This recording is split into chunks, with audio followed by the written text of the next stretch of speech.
Hi, everybody, and welcome back to week 2 and module 2. We're going to be talking a little bit about chapter 2 in just a minute. Let me share my screen with you here so that you can see a few of the things I'm going to be talking about. I'm not going to be going through each of these chapters in depth. I am going to be just talking about some of the highlights that I want folks to be thinking about. Certainly, you don't need this stuff read to you.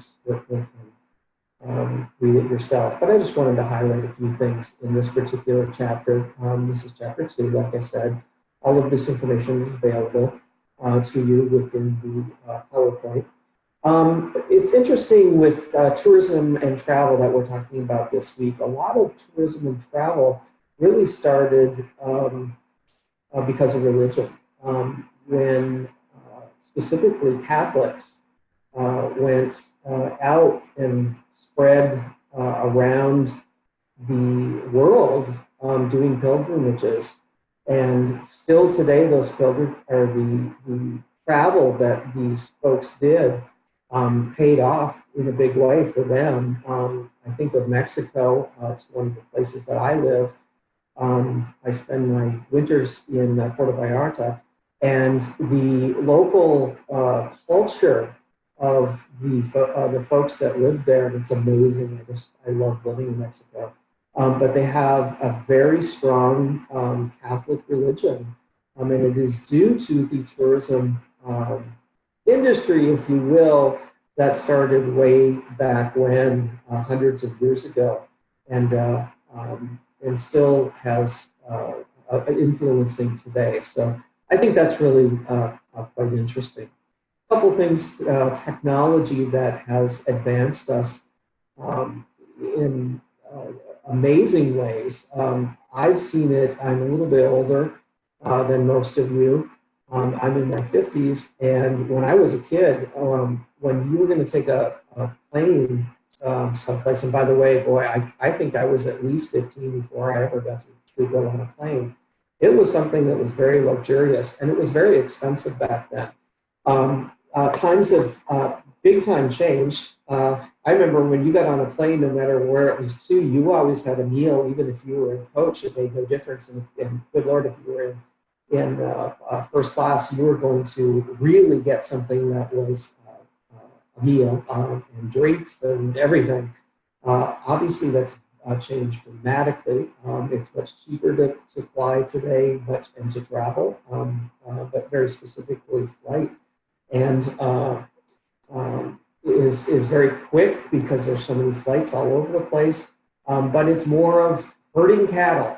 I know I travel extensively, and I'm going to be very honest with you, when you travel extensively, it's not really that much fun a lot of times because it's not luxurious like many people think it is, and especially from other time or past history.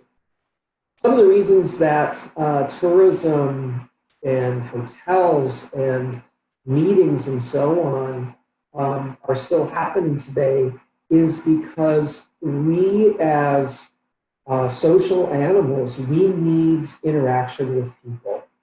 And so the screen is showing right now, we're talking about internet and teleconferencing, and even what you're doing right now and watching a video.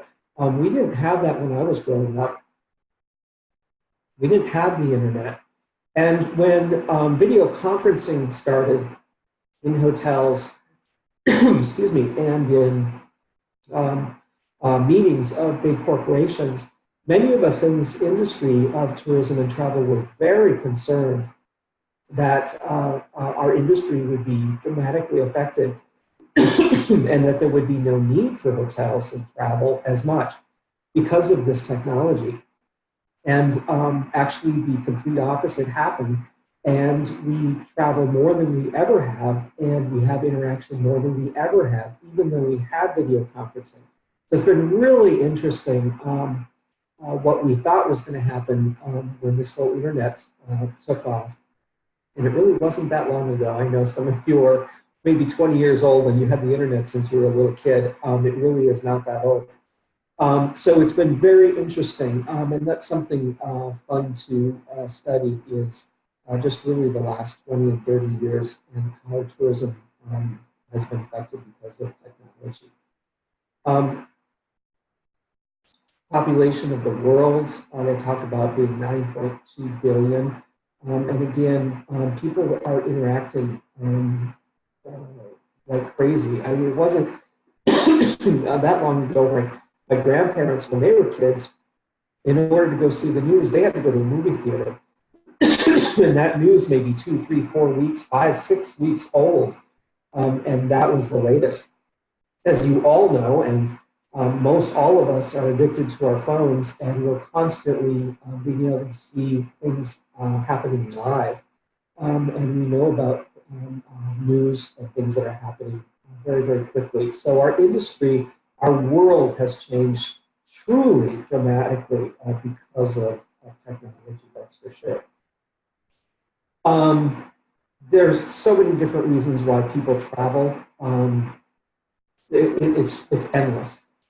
People like myself, I used to do it for business. I used to travel extensively for business. Today, and it wasn't as much fun if you've had this experience, but traveling leisurely is more fun because I don't need to worry about getting dressed up and having to be around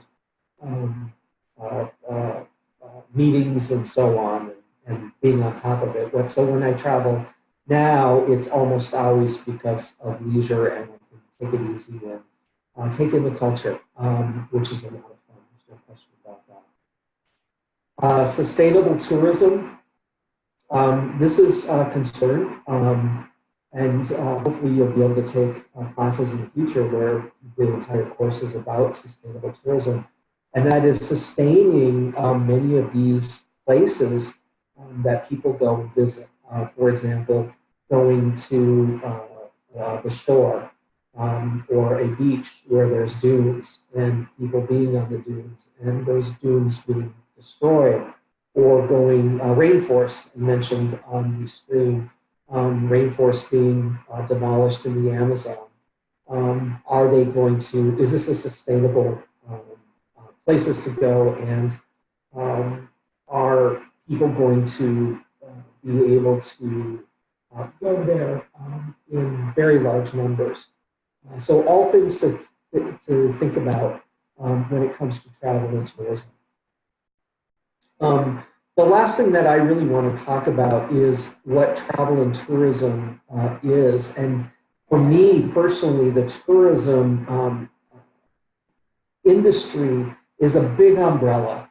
And for the definition that I like to use when it comes to tourism is this umbrella, what is underneath it? Everything. There are hotels, there's restaurants, there's tours, there are taxi companies, there are bed and breakfasts, anything that you can possibly think of that would be utilized, bus companies, ships, cruise ships, really anything can be underneath this big umbrella of tourism. And so when thinking of tourism, that hopefully might help you a little bit of thinking about what is underneath that umbrella. So I hope that you are enjoying going through these chapters so far and getting something out of them and thinking about careers that and directions that you might want to go in this enormous, endless world of tourism and all the jobs and opportunities that are available to you. So thank you so much. As always, if you have any questions, be sure to email me. In the meantime, we'll see you next week in Module 3. Thanks.